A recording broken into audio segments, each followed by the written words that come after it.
திருச்சிட்டம்பலம். வாசனலம் செய்து இமையோர் நாள்தோறும் மலர் தூவ ததன வாசனலம் செய்து இமையோர் நாள்தோறும் மலர் தூவ ஈசன் எம்பெருமானார் இனிதாக உறையுமிடம் யோசனை போய் ஊக்கொணர்ந்து அங்கு ஒரு நாளும் மொழியாமே பூசனை செய்து இனிது இருந்தான் புள்ளிருக்கு வேளூரே.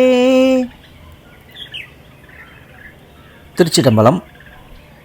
தேவார பாடல்களை பாடல் வடிவமாக நம்ம இந்த பதிவுகளில் ஒவ்வொன்றா பார்த்துட்டு வரோம். கடந்த பதிவுகளில் நின்ற திருத்தாண்டகம் அப்பர் பெருமானுடைய அற்புதமான அந்த பொது திருப்பதிகத்தை பாடல் வடிவில் நம்ம பார்த்தோம். இனி வரும் பதிவுகளில் திருஞான சம்பந்தர் அருளிய தேவார பாடல் பார்க்க போகிறோம். 2ஆம் திருமுறை 43வது பதிகம். திருப்புள்ளிருக்கு வேளூர் வைத்தீஸ்வரன் கோவிலில் திருஞான சம்பந்தர் அருளிய அந்த பதிகத்துடைய பாடல்களில் தான் இது.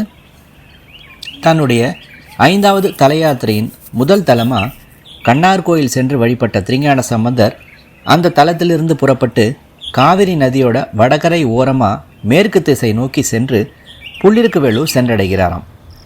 இது சேக்கிழார் தம்முடைய பெரிய புராணத்தில் குறிப்பிடுகிறார். பெருமான்பால் தான் வைத்திருந்த அன்பு மேன்மேல பெருகும் வண்ணம் அழகான பதிகம் பாடினார். இப்படி சேக்கிழார் குறிப்பிடும் பாடலை தான் நம்ம இங்கே பார்க்குறோம். இந்த பதிகத்தனை பாடி சொல்மாலையா இறைவனுக்கு திருஞான சம்பந்தர் அணிவித்தார் அப்படின்னும் சேக்கிழார் குறிப்பிடுகிறார்.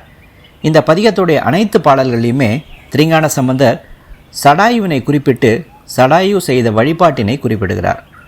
முதல் பாடலில் சடாயு மற்றும் சம்பாதி ஆகிய இருவருடைய இறைவன் எப்படிப்பட்ட தன்மை உடையவன் அப்படிங்கிறத குறிப்பிட்டு, அதுபோலவே சடாயு மற்றும் சம்பாதி ஆகிய இருவரும் இறைவனை வழிபட்ட தன்மையையும், சடாயு என்ற சொல் சம்பாதியையும் குறிப்பிடும்படியாக பொருளை கொண்டு பறவைகள் இருவரும் இறைவனை போற்றி வழிபட்டமைய திருஞான சம்பந்தர் குறிப்பிடுகிறார். இவ்வாறு சேக்கிழார் தன்னுடைய பெரிய புராணத்தில் குறிப்பிடுகிறார். திருஞான சம்பந்தர் இந்த தலத்தின் மீது அருளிய பதிகம் ஒன்றும், அப்பர் பெருமான் இத்தலத்து மீது அருளிய 2 பதிகங்களும் நமக்கு கிடைக்கப்பெற்றிருக்கு. திருச்சிட்டம்பலம்.